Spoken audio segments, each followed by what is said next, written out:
गुजरात के मोरबी में 17 रुपए में मौत का टिकट बेचा जा रहा था और सरकार खामोशी से अनजान बनी बैठी हुई थी। करीब करीब 150 लोगों की मौत पुल के गिर जाने से हो चुकी है। अब भी मच्छू नदी में लापता लोगों की तलाश जारी है, क्योंकि कहा जा रहा है कि पुल पर करीब 500 लोग मौजूद थे।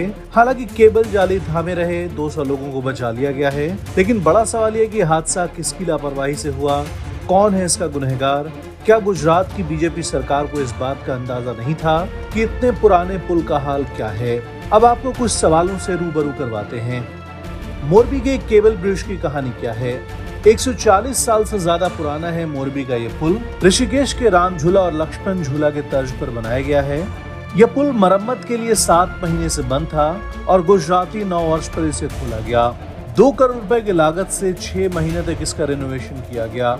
अब सवाल ये है कि अगर रिनोवेशन यानी मरम्मत के बाद इस पुल को खोला गया तो इस ब्रिज में ऐसा क्या काम हुआ था जिससे गिर गया? क्या प्रशासन ने पुल चालू करने से पहले जांच नहीं किया था? दूसरा सवाल, क्या मरम्मत के बाद मजबूती जांची गई? फिटनेस सर्टिफिकेट के बिना ओरेवा कंपनी ने ब्रिज को खोला। क्या प्रशासन को इस बात की कोई जानकारी नहीं थी? प्रशासन को पता चलने पर कंपनी पर कार्रवाई क्यों नहीं हुई? क्या चुनावी फायदा लेने के लिए बिना टेस्टिंग इस पुल को शुरू किया गया? तीसरा सवाल ये कि इतने पुराने पुल पर इतनी भीड़ कैसे? कहा जा रहा है कि पुल पर भीड़ अधिक होने के चलते यह हादसा हुआ। 100 लोगों की क्षमता वाले पुल पर 300 से 400 लोग कैसे पहुंच गए? इस पुल पर जाने के लिए बड़े लोगों के लिए 17 रुपए और बच्चों के लिए 12 रुपए का टिकट वसूला जाता था। चौथा सवाल है कि घड़ी बनाने वाली कंपनी को पुल की जिम्मेदारी कैसे दी गई?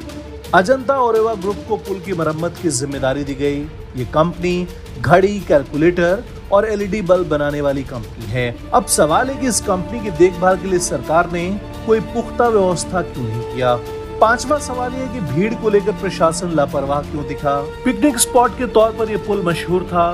दिवाली के बाद के वीकेंड में लोग यहाँ घूमने निकले।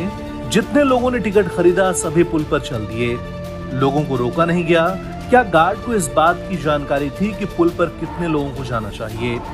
अब ये सवाल ऐसे हैं जिससे गुजरात की भाजपा सरकार घिरी हुई है, क्योंकि विधानसभा चुनाव से ठीक पहले अफरा तफरी में बिना फिटनेस सर्टिफिकेट के पुल कैसे खोला गया, ये राज्य सरकार की घोर लापरवाही की ओर इशारा करता है।